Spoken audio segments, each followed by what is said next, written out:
Welcome to BirdEnlish. This is Suresh. Well, today let us start with what is one nation, one election first, and later dwell into what are the pros and cons of this phenomenon. The idea of one nation, one election refers to holding simultaneous elections across the country.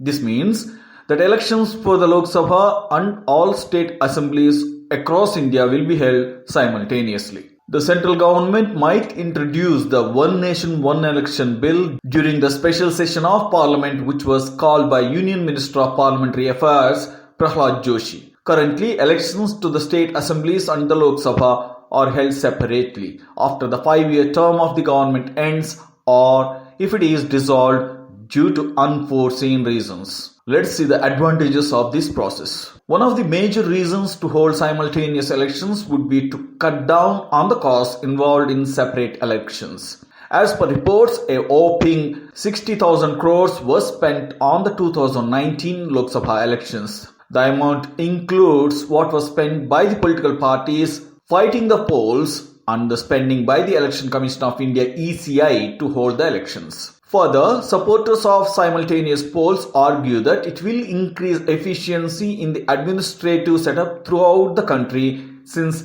it slows down considerably during polling. Normal administrative duties are affected by elections as officials engage in polling duties. Also help ensure continuity in the policies and programs of the central and state governments. Currently, the Model Code of Conduct is imposed whenever elections are set to take place, putting a ban on the launch of new projects for public welfare for the period. Further, the Law Commission said holding simultaneous elections will boost voter turnout as it will be more convenient for them to cast votes at once. Now, let's get into the disadvantages of one nation, one election. Holding simultaneous elections would require constitutional amendments to line up the terms of the state legislative assemblies with that of the Lok Sabha. Further, the Representation of the People Act as well as other parliamentary procedures will also need to be amended. The major fear of regional parties over simultaneous elections is that they would not be able to raise their local issues strongly as national issues take central stage.